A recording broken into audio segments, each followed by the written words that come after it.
Hello and welcome to this how-to cooking video. Today I'm going to be making venison stew in a pressure cooker.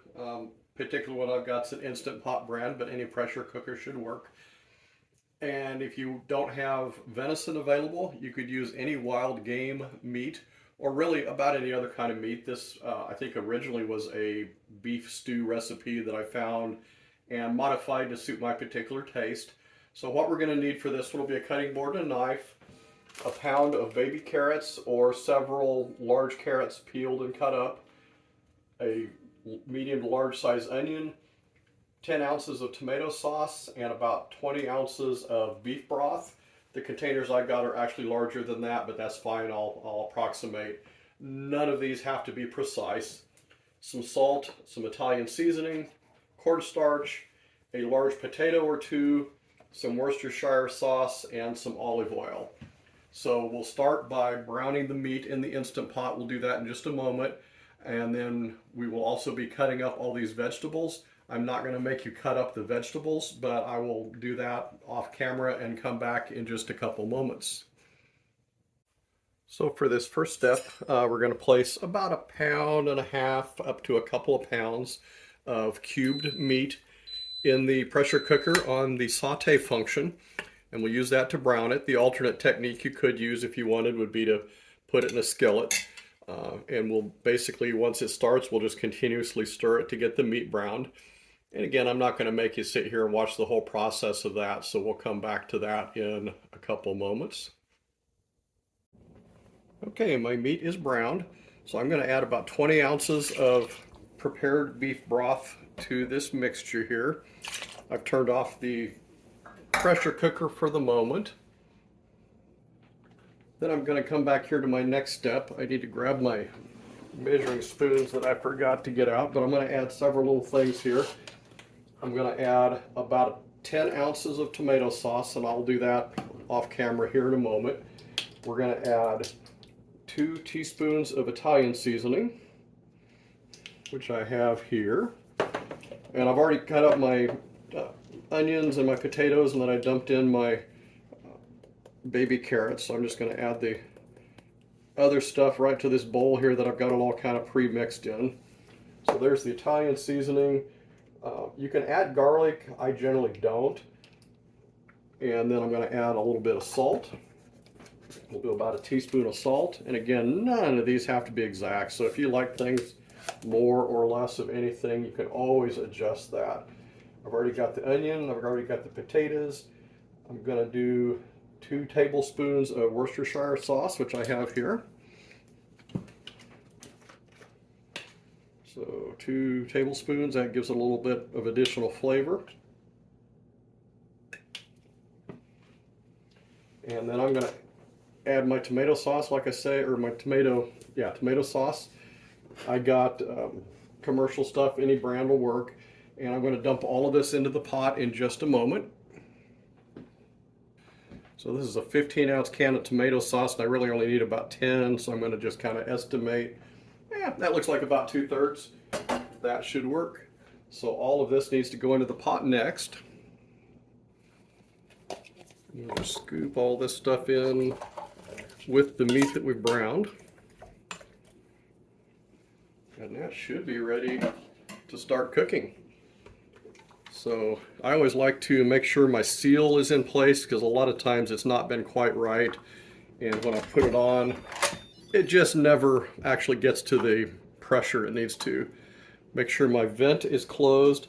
I'm going to select to pressure cook. There we go. I want to be on high, and I'm going to go about 35 minutes. So I'm going to let that keep going, and we'll come back in a little bit.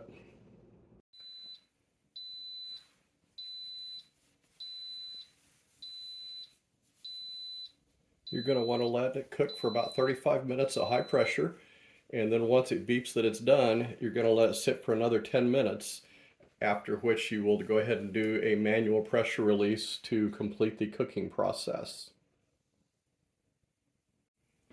Okay, our cooking time is done, our release time is done.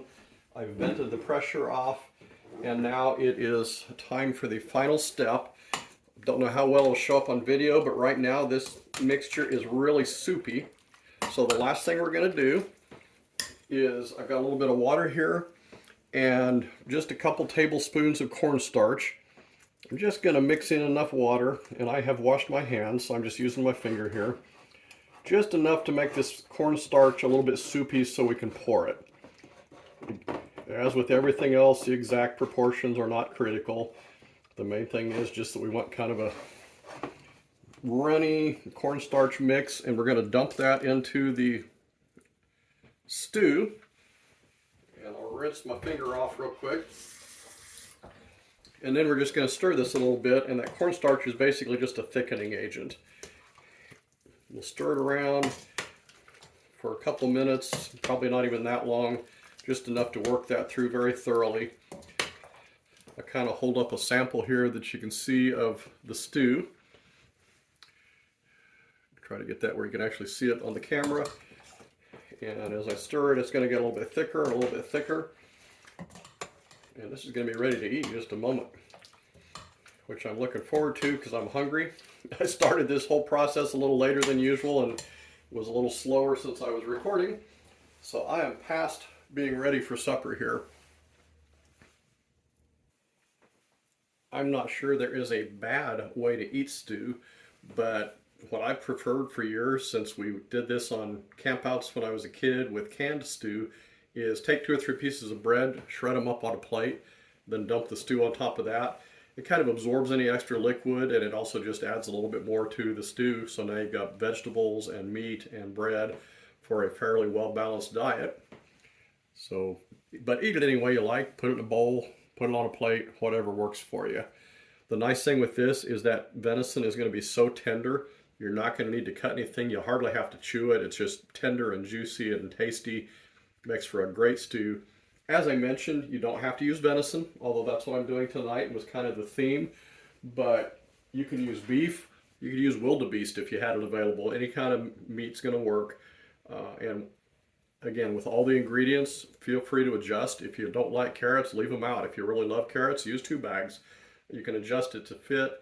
And that's one of the things I love about the kind of cooking I do, is there is no exact.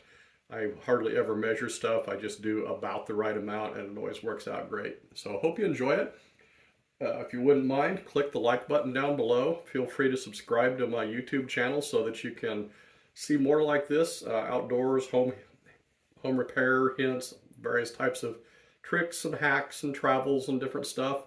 And also check out my blog at ewardwinning94.wordpress.com.